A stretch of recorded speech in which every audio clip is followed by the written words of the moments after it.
Les amis, bienvenue, j'espère que vous allez tous très bien et je suis super content de vous retrouver pour une nouvelle vidéo. Nouvelle analyse à froid aujourd'hui, nouvelle analyse tactique en longueur, un peu plus d'une vingtaine de minutes, sans pub comme d'habitude, sans pub à l'intérieur de la vidéo. Pour en profiter le plus possible, on va se pencher sur la victoire du Real Madrid à Stamford Bridge. Victoire 3-1, un triplé de Karim Benzema, but à la 21e, 24e et 46e minute qui répondent à la réduction du score juste avant la mi-temps de Kai Havertz. Globalement une victoire méritée. Alors si on regarde les stats, c'est vrai, 20 tirs à 8 pour Chelsea, 57% de possession pour Chelsea, mais je pense que le score effect était très très fort. Si on coupe les 50 premières minutes, sur les 50 premières minutes, donc là où tous les buts sont marqués, il y a 8 tirs partout, niveau possession c'est 51-49, je pense qu'avec 2 buts d'avance, le Real a avant tout cherché à réduire l'intensité de la partie, à protéger le score, donc score effect assez fort, et globalement un score qui pour moi est un juste reflet de la physionomie de la rencontre dans l'ensemble. Donc voilà, on est parti, j'ai isolé 5 ou 6 thèmes à peu près, et on va faire tout ça en images comme d'habitude. Le premier thème pour moi c'est la pression que j'ai appelée nécessaire pour exister, parce que si le Real a existé dans ce match, c'est d'abord parce qu'ils n'ont pas reproduit l'erreur du match aller au Parc des Princes contre le Paris Saint-Germain, l'erreur de la passivité qui les avait vus totalement disparaître sans pression. Ils avaient disparu du match. Ici, on voit totalement autre chose et dès le départ, 44 secondes de jeu à peine, première minute, on voit Karim Benzema en leader de pression, le geste pour faire grimper son bloc. Marquage quasi individuel de Modric sur Jorginho et de Kroos sur Kanté, ça a été pendant toute la partie, ils étaient dans les mêmes zones, c'est comme ça que se superpose le 3-4-2-1 de Chelsea et le 4-3-3 du Real Madrid, mais le Real voulait défendre le plus haut possible et le but c'était de faire reculer le plus possible les organisateurs de Chelsea. Donc Karim Benzema impulse ce mouvement et c'est le véritable leader de pression, le référent. Rudiger donc va être contraint ici à une passe négative qui permet au Real de déclencher la pression et de remonter son bloc. Via Benzema d'abord qui doit donner l'exemple et qui fait le premier effort comme toujours. On va voir qu'il est suivi, donc il déclenche son effort là. Il est suivi par Vinicius ici, qui vient cadrer Christensen, ok. Et par Modric, là, qui suit le décrochage de Jorginho, avec toujours l'idée de faire remonter le bloc le plus haut possible. Kroos aussi va lâcher son marquage individuel, on le voit là, Kroos qui était plutôt orienté sur Kanté, lâche son marquage individuel pour venir se mêler à l'action et cadrer le plus possible la construction de Chelsea. Hop, ajouter de la présence dans la zone basse de l'adversaire, ça pourrait être exploité par Chelsea, c'est ça qui est intéressant, ça pourrait l'être s'ils avaient peut-être un petit peu plus de qualité sous pression. Ici, il y a sans doute de la verticalité à aller chercher, à aller trouver pour N'Golo Kanté, bon, c'est pas évident du tout, mais c'est pas impossible. Le truc c'est que quand t'es pressé, quand le temps est comprimé comme ça, c'est beaucoup plus dur de voir l'option. Tu cherches souvent à survivre via du jeu latéral, ce qu'on va voir là, donc de Christensen pour Reece James, qui n'a pas été extraordinaire sur cette partie. Mais donc tu cherches surtout à survivre via du jeu latéral. Il faut non seulement la vision et le courage technique pour aller chercher une passe comme ça. Donc c'est pas facile. Et donc l'option qui est choisie, c'est la transmission latérale pour Reece James, qui est un peu isolé dans son couloir, et dont en l'occurrence la passe sous pression de Ferland Mendy, qui a grimpé d'un cran aussi, dont la passe sous pression sera un peu trop excentrée, elle arrivera directement en touche. Voilà, le Real, sur la première minute de jeu, est mis sous pression, sous tension par le bloc haut du Real Madrid.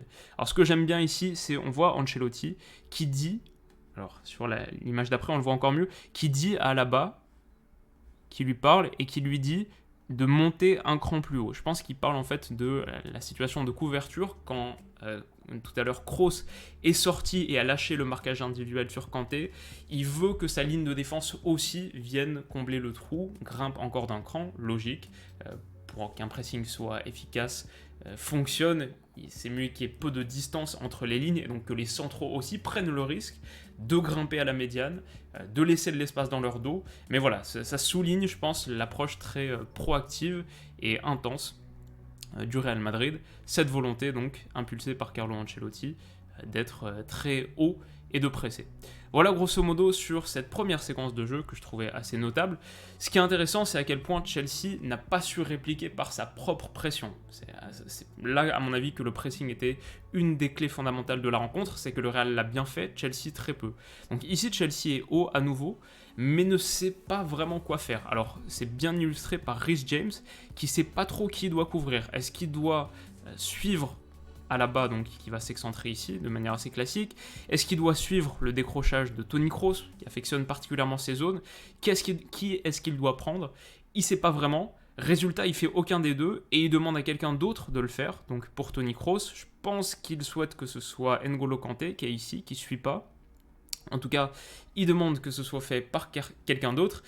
Et globalement, personne ne sait vraiment ce qu'il doit faire. On le voit ici avec Reece James, qui est-ce que je dois prendre, Mason Mount qui indique à quelqu'un de suivre Tony Kroos, et N'Golo Kanté qui est beaucoup plus concerné par ce qui se passe derrière, qui reste en recul et qui est très préoccupé par ce qui se passe dans son dos, ce qui permet à Kroos donc d'être touché sans difficulté par Courtois.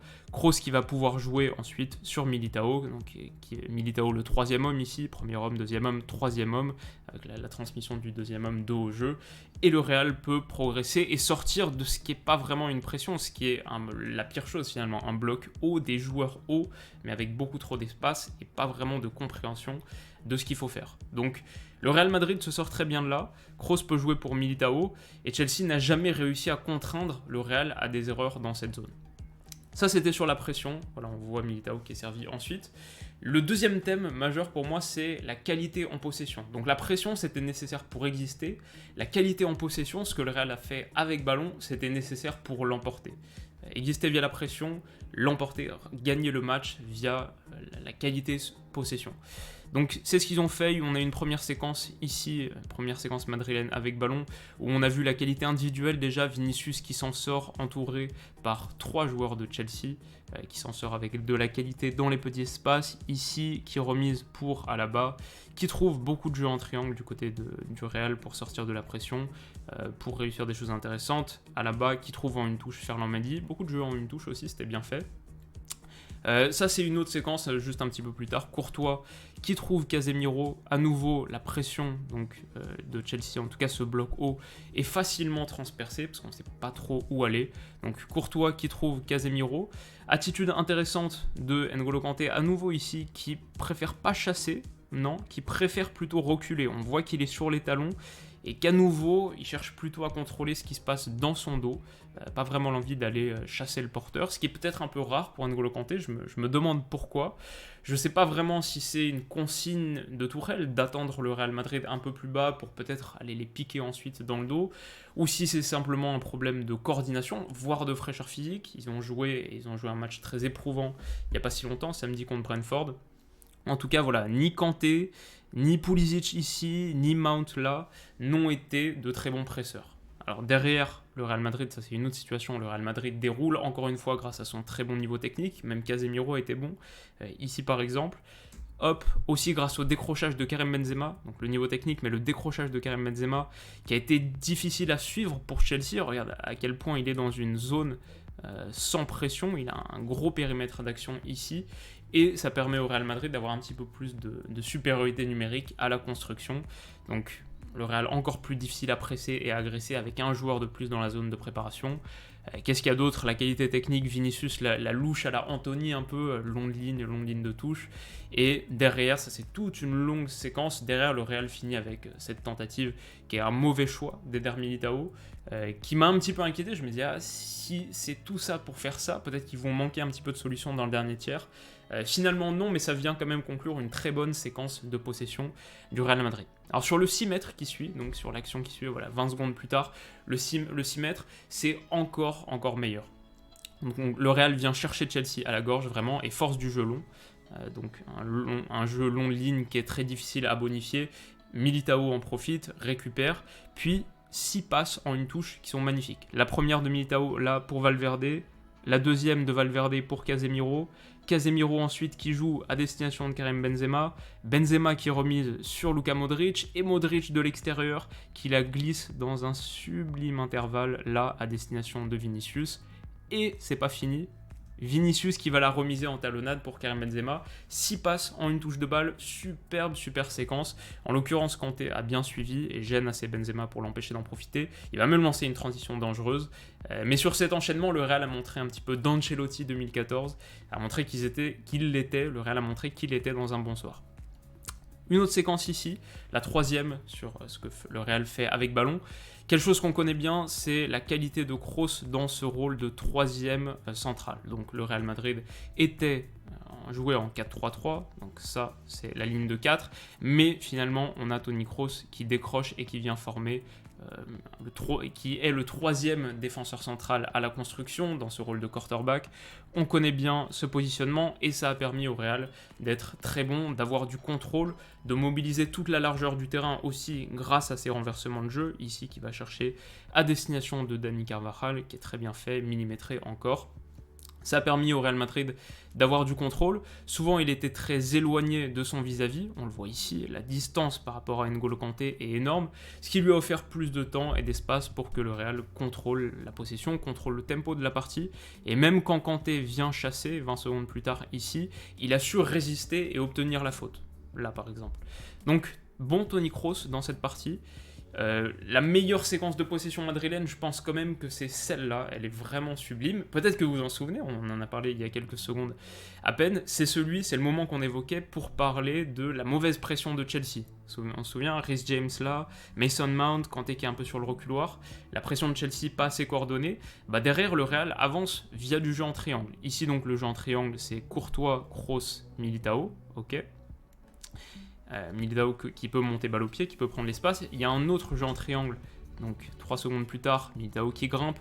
Là, c'est Dani Carvajal, il me semble que c'est pour...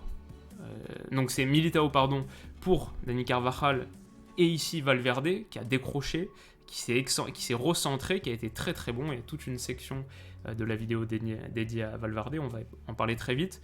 Encore, alors juste je vous enlève mon visage... Non, pas comme ça, comme ça.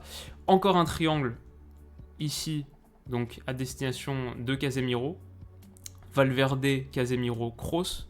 Donc comme ça, la remise de Valverde et Casemiro qui peut orienter sur Toni Kroos. Hop, avec une super passe. Voilà, je vais dire qu'avec ça, le Real Madrid va se sortir pas vraiment de la pression parce que Chelsea est assez passif, pas hyper agressif, mais ça permet au Real Madrid de se sortir avec beaucoup d'aise et même d'esthétisme, c'était très beau à voir, de sa première partie de terrain, de sa moitié de terrain. Et donc ensuite, quand tu laisses l'espace à Kroos, on peut tracer son périmètre, à nouveau son champ d'action est énorme. Quand tu laisses l'espace à Kroos pour aller chercher, pour aller jouer, faire ce qu'il veut faire, en l'occurrence chercher du jeu de remise avec Karim Benzema, bon, la magie est plus très loin. Donc hop, Kroos, Benzema, à nouveau Kroos dans un fauteuil face au jeu. C'est vraiment une erreur de Chelsea de pouvoir le laisser à ce point-là face au jeu, qui va trouver un très bon ballon pour Vinicius. C'est la meilleure séquence du Real Madrid, peut-être de la partie, parce qu'il y a un but au bout, bien sûr. Hop, Vinicius qui est trouvé. Christensen qui est loin du porteur, les joueurs de Chelsea trop loin du porteur à chaque fois, mais le contrôle de Vinicius est super bon, contrôle un peu de 2 tiers orienté qui lui permet d'être vite face au jeu. Donc il remise sur Karim Benzema, intérieur du pied. Puis bon, le reste est vraiment magique. Le Real Madrid fait quelque chose de très très fort. D'abord, donc, comme on l'a dit, Vinicius pour Benzema, qui est parfaitement placé entre les lignes d'ailleurs. Et il faut souligner aussi ce positionnement. Et peut-être, on a parlé du positionnement de Kanté tout à l'heure, qui était un petit peu sur le reculoir, qui cherchait à contrôler ce qui se passe dans son dos. Là, c'est dur de ne pas critiquer ce qu'il a fait, parce que non seulement il n'agresse pas devant lui, mais il est aussi pris dans son dos, dans la position interligne, qui est peut-être la plus dangereuse. En tout cas, Benzema s'y est bien glissé, bien faufilé.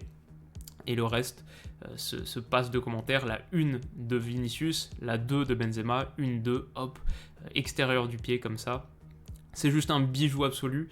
Le pas en avant pour piquer comme ça, un peu entre escrime et danse classique, à moins que ce soit juste du football de très très haut niveau. En tout cas, la passe est pile dans le bon intervalle, pile là comme ça. Elle a pile la bonne vitesse, elle est parfaitement dosée. Elle a aussi quelque chose de super intéressant, c'est l'effet. Donc elle est fait un peu extérieur du pied comme ça.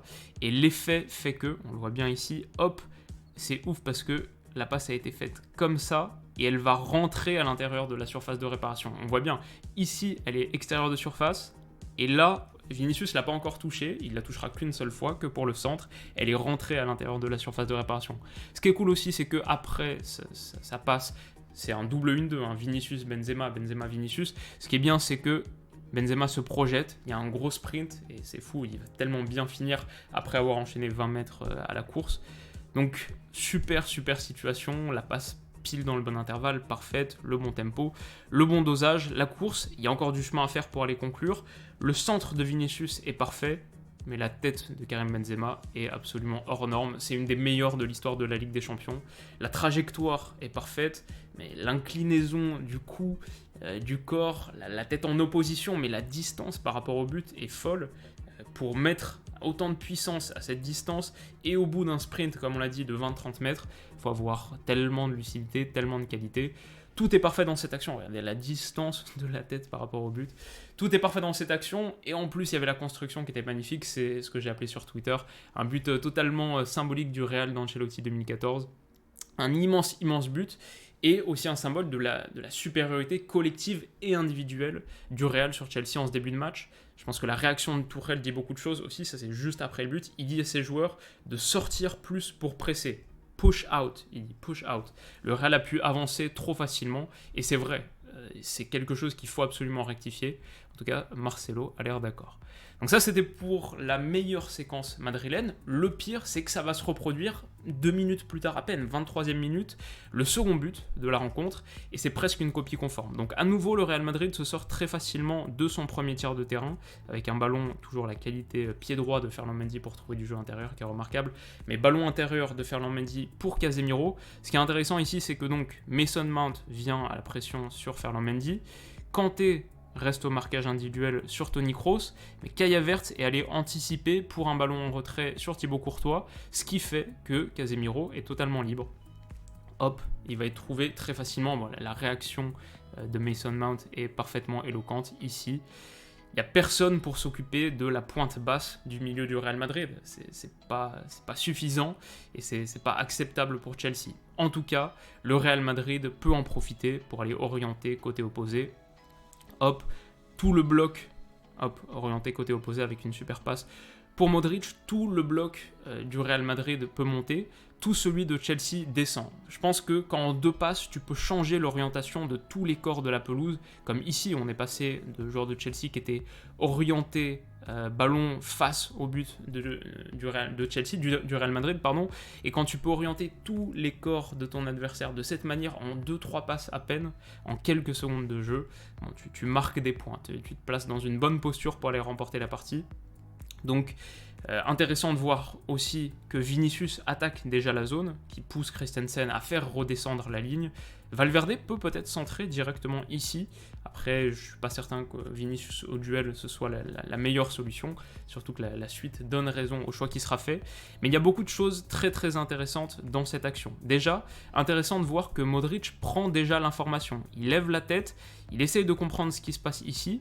Il se passe aussi quelque chose avec Benzema déjà. Les deux sont en forme de communication, sinon directe, indirecte. Chacun veut comprendre la position de l'autre, le rapport de l'un par rapport à l'autre, parce que on sait que ça c'est un axe très fort pour le Real Madrid. C'est l'axe qui avait notamment permis au Real de marquer le deuxième but contre le Paris Saint-Germain, dans une action pas si dissimilaire que ça au Santiago Bernabéu. Donc ok là-dessus, je vais vous enlever à nouveau mon visage de cette manière, parce que ce qui est très important dans cette action là, c'est un joueur qui n'est pas encore à l'écran. Donc Valverde a réceptionné, ralenti un petit peu. Qui est-ce que c'est ? Qui est hyper important ici ? Qui est-ce qui va jouer un rôle décisif ? Qui est-ce que le positionnement de Valverde libère sur cette aile droite ? Vous l'avez peut-être trouvé, c'est Dani Carvajal qui arrive ici et qui déboule à toute vitesse pour aller dédoubler. Ce qui est intéressant, c'est qu'il va créer la supériorité numérique locale qui libère le futur passeur décisif de l'action. Parce qu'au départ, on est sur du 2 contre 2. On est sur Valverde Modric contre Azpilicueta Jorginho. Il y a une égalité numérique totale dans la zone. Mais l'arrivée de Carvajal change tout. On voit d'ailleurs Azpilicueta qui repère l'arrivée de Carvajal, qui reconnaît que la situation est en train de changer. Hop. Et qui signale à Jorginho, sur l'image suivante, qui signale à Jorginho ici, avec le bras, de venir couvrir le porteur, de venir couvrir Valverde, et lui va se charger du dédoublement. Donc c'est assez clair ici. Il lui signale, il dit clairement « occupe-toi du ballon, faut que je puisse prendre Carvajal », ce qui se produit effectivement, hop, mais ce qui libère Modric. Donc on est à nouveau sur du 2 contre 2 Azpilicueta, Carvajal désormais et Jorginho Valverde, mais en fait on est sur du 3 contre 2 local parce que ce dédoublement a permis d'ouvrir Luka Modric. Bon, la suite, c'est que Luka Modric est trouvé dans une poche d'espace, ça c'est beaucoup trop d'espace dans cette zone pour Luka Modric, Pulisic est beaucoup trop loin. Modric dans un fauteuil qui va dégainer une passe un petit peu à la Kevin De Bruyne depuis l'angle de la surface, parfaitement dosé entre les deux centraux, courbe parfaite qui va atterrir ici entre donc Christensen et Thiago Silva. Hop, Benzema, superbe tête. Voilà, on a beaucoup parlé de la première, mais la deuxième est peut-être encore plus impressionnante. En interview, il a dit que lui préférait la deuxième. Je sais pas, parce que la première est tellement difficile à mettre, il faut beaucoup de puissance, mais celle-ci c'est un bijou absolu. On va voir ici sur le ralenti peut-être à quel point l'équilibre est parfait. Il est en déséquilibre total, mais il réussit à corriger parfaitement pour la... C'est même pas un smash. Quand on voit au ralenti d'ailleurs, il n'y a même pas vraiment de mouvement du coup. C'est un pur amorti, simplement contrôle de la trajectoire, de là où elle vient. Voilà, elle se loge petit filet. Dans cette action, j'adore parce qu'il y a la qualité technique à la finition, mais il y a vraiment tout ce qu'il faut retenir du match sur cette situation. Il y a la faiblesse à la pression de Chelsea qu'on a très bien vu, il y a la qualité collective du Real Madrid pour aller attaquer la verticalité, pour créer des supériorités numériques locales avec le dédoublement de Carvajal, avec tout ce que fait Valverde. Puis il y a la qualité individuelle, le centre de Modric qui avait bien pris l'information avant, la tête de Benzema. Supériorité collective et individuelle sur cette action, ça symbolise pour moi assez bien ce qui s'est passé sur ce match. Donc voilà, ça c'était pour la pression et ensuite le jeu de position. Mon troisième thème, et ça va aller un petit peu plus vite maintenant, c'est Valverde, le choix fort d'Ancelotti. On a déjà pas mal parlé de lui pour l'instant, mais il a été absolument clé, donc c'est logique qu'on revienne. Ici, dans un rôle de couverture de l'aile, hop, on est censé être sur un 4-3-3 sur le papier, mais lui est beaucoup plus bas et il vient permettre à Dani Carvajal d'être intérieur. Il presse agressivement aussi là, ce qui contraint les offensifs de Chelsea à jouer négativement. Donc en revenant ici, il force Chelsea à jouer derrière et il permet au bloc madrilène de grimper un petit peu.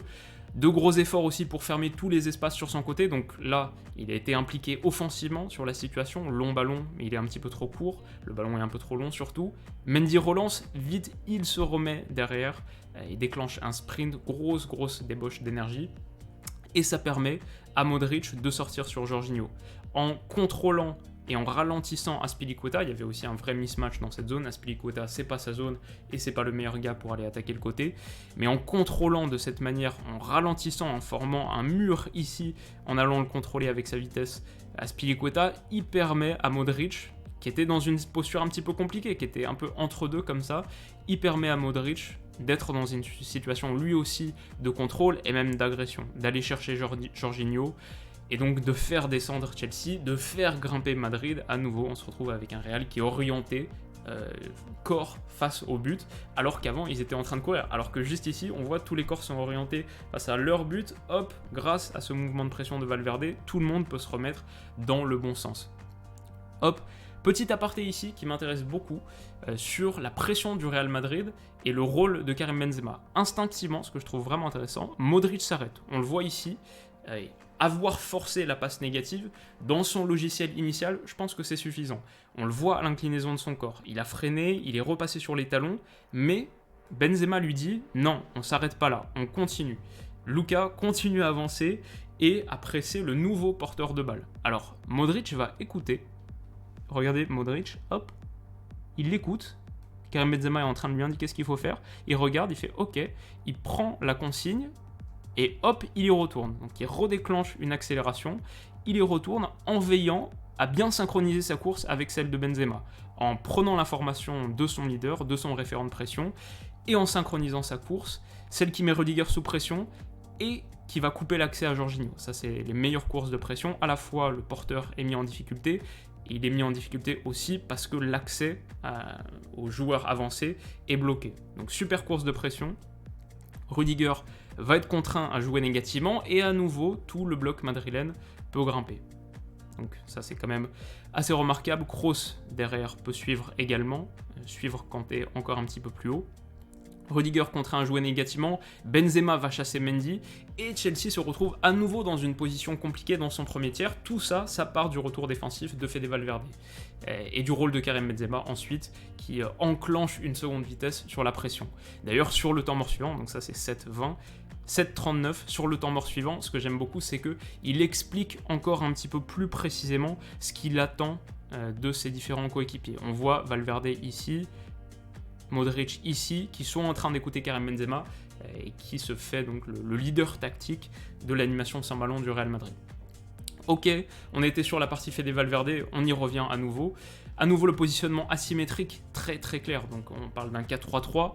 Valverde et Vinicius sur le papier sont les deux ailiers, l'ailier droit et l'ailier gauche du Real Madrid, pourtant là il y a 20 mètres de hauteur de différence à minima. Comme souvent, il va soutenir Carvajal et ça va permettre à Dani Carvajal d'être moins menacé, d'être intérieur et de contrôler les demi-espaces dans lesquels que Chelsea adore exploiter. Le jeu de Chelsea sous Tuchel depuis 1 an et demi maintenant, ou 1 an, ils adorent passer par les demi-espaces, ils adorent combiner dans les couloirs de jeu intérieurs. Et c'est pas une surprise si on a très très peu vu Pulisic de la partie. C'est que Fede Valverde a fait son travail couloir et a permis au Real Madrid d'être souvent quasiment à 5 défenseurs, avec quasiment Dani Carvajal en 3e défenseur central, en défenseur central droit.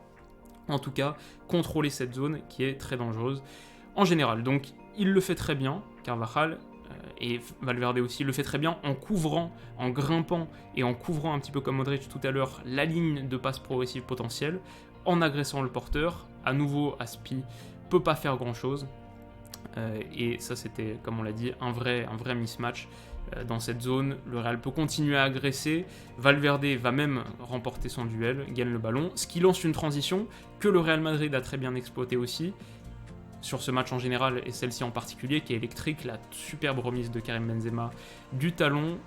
Valverde a poursuivi son effort, se retrouve en vrai ailier, quasiment même hauteur que Vinicius désormais, même hauteur, symbole de sa débauche d'énergie. Il est parti avec 20 mètres de retard, il fait l'action défensive et il se retrouve à la même hauteur, la transmission est bonne aussi. Alors ça finit sur la barre, c'est la première grosse occasion du match, mais le Real Madrid a montré sur les 10 premières minutes qu'il allait falloir compter sur le Real et sur Fede Valverde. Ok.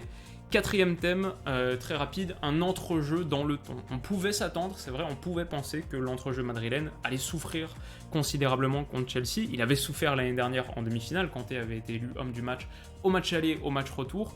Pourtant, à plusieurs reprises, l'entrejeu a répondu présent dans le duel. Ici, Kroos, qui n'hésite pas à aller sortir de sa zone, lui qui était sur N'Golo Kanté, qui n'hésite pas à aller sortir de cette zone pour bondir sur Mount, pour aller agresser le porteur et gratter un ballon très propre. Hop. Casemiro, encore un duel ici sur Mason Mount, il me semble, ou non, sur Pulisic, qui lui permet, donc avec ce superbe tag glissé, qui permet à Chelsea et au Real Madrid de recycler la possession. Casemiro encore là, à nouveau sur Pulisic, il me semble. Pas certain peut-être sur Mount, mais à nouveau Casemiro, qui dans l'ensemble a fait un très grand match. Quand on regarde les stats, ça c'est les stats de tacle. Donc niveau tacle, on a 4 tacles pour Casemiro, 3 pour Kroos ici, on a même 3 pour Modric, donc ça fait 6 plus 4, ça fait 10 pour le milieu madrilène, alors qu'on en a 0 pour Kanté en face, 3 pour Jorginho, et 0 pour Pulisic aussi, qui est devant, alors que Valverde lui en a 4. Benzema et Vinicius, à eux deux, en ont 5. Niveau interception aussi, donc ça c'était les tacles, niveau interception aussi, on n'en a aucune interception pour la paire Kanté-Jorginho. 0 pour toute la ligne un seul pour toute la ligne offensive de Chelsea, Pulisic, Mount, Havertz, alors que côté Real Madrid, 5 pour la paire Casemiro-Modric, 0 pour Kanté-Jorginho, 5 interceptions pour Casemiro-Modric, symbole d'une ligne de pression Chelsea qui a été faible et d'un entrejeu madrilène qui a été totalement dans le ton du match. On le voit bien sur cette situation contre Kanté, comme on l'a dit, double homme du match l'année dernière. Est-ce qu'il y a eu un plan anti-Kanté ? En tout cas, le travail de la paire Modric-Kroos sur le cadrage a permis contrôler cet entrejeu et a permis des agressions, notamment de Karim Benzema, qui venait décrocher pour aller créer une supériorité défensive et bondir sur Kanté qui s'y attendait pas. Voilà, ça je pense que c'est un bon symbole de cet entrejeu madrilène qui a totalement répondu présent dans le duel. Enfin, la dernière partie, elle est assez claire, si ce match a été remporté, c'est quand même grâce à Karim Benzema, deuxième triplé pour lui en 3 rencontres de Ligue des Champions, deuxième triplé en 2 rencontres consécutives de Ligue des Champions. Il a marqué les 6 derniers buts du Real dans cette compétition, son 11e en Ligue des Champions. C'est le premier Français de l'histoire à en inscrire autant, et autant on a bien disséqué les 2 premiers buts. Il y a aussi le 3e. Ici, Chelsea est bien revenu dans le match, a fini la première mi-temps fort, a réduit le score, démarre la seconde pied au plancher. On joue depuis 30 secondes, ils ont déjà une touche dangereuse dans le dernier tiers du Real Madrid. Donc le Real est sous pression très vite. Long dégagement de Casemiro pour se soulager. On peut penser que la seconde mi-temps va être assez longue pour le Real. Benzema sait qu'il doit redonner à son équipe le visage protagoniste qu'on a vu en première. Et il va le faire en allant chasser. Il fait remonter tout le bloc en étant la pointe haute qui fait l'effort, qui vient agresser Edouard Mendy. Valverde va suivre, Vinicius va suivre, mais tout ça, c'est grâce au premier mouvement de Karim Benzema. Valverde qui était un super lieutenant de Karim dans ce rôle, qui déboule au sprint. À ce moment, pour lui, le but, c'est juste de faire grimper le bloc et de ne pas subir la possession haute de Chelsea. Je pense que c'est le seul but, mais ça va se transformer en opportunité. Je pense que, donc ici, quand tu vois un gars débouler au sprint sur toi, ça c'est quand même assez intéressant. C'est pas nécessairement de la panique totale, mais pour Edouard Mendy, quand tu vois un gars débouler au sprint sur toi, simplement, il y a une alerte qui se déclenche, une alarme qui se déclenche. Tu sais que tu as moins de temps, mais tu ne sais pas exactement combien de temps. C'est plus difficile de mesurer la trajectoire et le temps qui te reste quand quelqu'un arrive très très vite, surtout quand il y a un changement de tempo, de rythme pour la personne qui accélère. Le cerveau, je pense, calcule tout simplement moins bien la distance quand quelqu'un arrive au sprint. Et c'est un tout petit truc, mais ça pousse en l'occurrence Mendy à une première faute. D'abord, une micro-erreur, c'est le contrôle de la poitrine qui est pas bon. On voit qu'il doit beaucoup trop baisser sur ses appuis et ça fait que le ballon lui reste beaucoup dans les pieds. Donc déjà, ça ne le met pas en super confiance et ça ne le place pas dans les meilleures dispositions pour réussir le geste technique idéal. Ça lui reste un peu dans les pieds, c'est la première erreur. La deuxième erreur pour moi, c'est de jouer la passe trop tôt. Donc on voit que Karim Benzema n'a pas encore été fixé et il est en capacité, on le voit sur ces appuis-là, de changer la trajectoire de sa course. Il n'a pas été fixé. Je pense que Mendy aurait dû attendre un petit peu plus longtemps pour que Benzema se commit à une course, alors que là, il peut changer de trajectoire. Il peut faire intérieur, extérieur. Deuxième erreur. L'autre erreur, c'est de jouer, je pense, intérieur, beaucoup plus dangereux ici, alors qu'il y a sans doute un ballon à jouer là, pour Thiago Silva. Hop, la troisième erreur, bien sûr, c'est l'erreur technique pure. Donc, il y avait le contrôle de la poitrine, mais la passe n'est pas assez forte, elle n'est pas dans la bonne zone. Si on voyait l'image animée, on verrait que c'est vraiment raté. Rudiger est prêt à contre-pied. Et à noter aussi que l'intervention de Karim Benzema est parfaite. Il y a un peu de réussite, mais l'action défensive est bonne et lui permet de finir dans le but vide. Donc on a montré son rôle de leader de pression à peu près tout au long de la vidéo. C'est le référent absolu du Real Madrid dans cette tâche que tout le monde suit. Je pense aussi qu'il montre l'exemple, mais aussi parce que son attitude est positive. Dans les consignes qu'il donne à ses coéquipiers, dans sa communication non verbale et même verbale, voilà, il n'y a pas de frustration, il y a beaucoup de sourires, il y a beaucoup d'encouragement. Donc là c'est marrant, je crois pas que j'ai gardé... Ah si, j'ai gardé l'image. En fait, si vous regardez le ralenti de ça, il est en train de dire à Modric, tu vois mec, il faut presser, il faut presser. Ça a été un peu son leitmotiv, même à la mi-temps, il lui en parle un peu en souriant, comme s'il fallait un peu motiver Modric. Vraiment, c'est génial, il faut que vous revoyez les images. Mais il est toujours en train de dire à Modric, tu vois mec, presser ça paye, il faut presser, il faut presser. C'est ce qu'il est en train de lui dire là, mais toujours avec beaucoup de bienveillance. Bref, les grands sourires, tout le monde, ça les sourires c'est facile quand tu viens de marquer un but, mais ça c'est juste à la mi-temps, alors que le Real vient de concéder le but de la réduction du score, alors que le Real a plus subi sur la fin de cette mi-temps, que le tempo et le momentum du match est un petit peu en train de s'inverser. Je regardais beaucoup Karim Benzema, le capitaine, très serein, très calme, transmet cette sérénité. Et est très axé sur ce qu'il faut faire, mais je sais pas, sa communication est excellente pour un capitaine et permet à son équipe de pas grimper inutilement dans la tension, dans la pression, et d'être simplement concentré sur ce qu'il faut faire. Les sourires, les encouragements, c'est un leader positif, un vrai capitaine, c'est le garant de la performance collective du Real Madrid. Dans tout ce qu'il fait, le collectif prime et il est récompensé individuellement, c'est ça. Et c'est ça le foot, quoi. Il fait un super match collectif et en plus, il marque un triplé. Je posais la question sur Twitter. Je pense qu'en ce moment, les deux meilleurs joueurs du monde, c'est Mbappé et Karim Benzema. Depuis quand est-ce qu'on n'a pas vu un duo du même pays à ce point-là sur le toit du monde? À quel point est-ce que les deux meilleurs joueurs, quand est-ce que les deux meilleurs joueurs du monde étaient issus d'un même pays? Il y en a qui parlaient de Ronaldinho 2002, mais je ne sais pas si en 2002 Ronaldinho était à ce niveau-là. Il y avait Gullit, Van Basten, Gullit, le top 2 du Ballon d'Or 88. Si on pense Xavi, Iniesta, ouais, mais c'était à l'époque de Messi, et Messi et Ronaldo, donc dur à dire. Voilà, quand est-ce que pour vous, quels sont les exemples? Peut-être que vous ne pensez pas qu'ils sont les deux meilleurs joueurs du monde. Dans ce cas-là, vous vous trompez. Non, je rigole, mais c'est simplement une question de moment et de forme actuelle. Ok, conclusion. On aurait pu parler de plein d'autres choses, on a évoqué beaucoup d'éléments, mais il y a aussi la protection de surface madrilène qui a été très bonne. Et les chiffres, quelques erreurs avec ballon de Militao en première mi-temps, mais on a 5 blocs pour Carvajal et Mendy par exemple, 5 tirs bloqués pour le Real aussi, ce qui fait que, on parlait, c'est marrant, du total de tirs, 20 pour Chelsea, 8 pour le Real à la fin du match, mais si on condense ça sur les tirs qui ont été cadrés, avec tous ces tirs bloqués, avec la qualité dans la surface adverse du Real Madrid, ils ont le même nombre de tirs cadrés, 5 chacun. Donc très bonne protection de la surface, la gestion de la fin de match aussi, comment tuer progressivement le rythme de la partie, enlever le maximum de rythme, garder ce résultat avant le match retour. En ce sens, les changements d'Ancelotti ont été très bons aussi. Bien sûr, tout ça, c'est aussi conditionné à la prestation de Chelsea qui a été toute chose égale par ailleurs, moins performant qu'à l'accoutumée, peut-être même un peu dans la foulée, dans la prolongation de sa défaite contre Brentford ce week-end. Mais Chelsea n'a pas été bon, ça quand même c'est super important. Mais dans l'ensemble, très gros match du Real Madrid. Voilà, on parlait d'un Karim Benzema positif, optimiste et souriant. Très gros match du Real qui au fur et à mesure de la compétition monte en puissance. Chaque match a été meilleur. Le 8e retour a été meilleur que le 8e aller. Ce quart aller a été peut-être encore meilleur que le 8e retour. Donc ce Real va désormais retourner au Santiago Bernabéu avec 2 buts d'avance, avec un pied dans le dernier carré. Il peut tout se passer en Ligue des Champions, ça va être un match retour très tendu, très disputé. Mais on prend du plaisir à voir jouer ce Real de Carleto. J'espère que la vidéo vous a plu, elle est très très longue, donc on va en rester là. Si c'est le cas, n'hésitez pas à mettre un petit pouce bleu. N'hésitez pas à aller voir ma longue vidéo sur Carlo Ancelotti, aussi 40 minutes, quasi documentaire, le début de la série Grand Coach. Si vous ne l'avez pas vu, je vous la conseille absolument, je vous mettrai le lien en description. Et voilà, merci de votre soutien, on se retrouve très très vite pour la prochaine. Prenez soin de vous et de vos proches, et à très vite, bisous.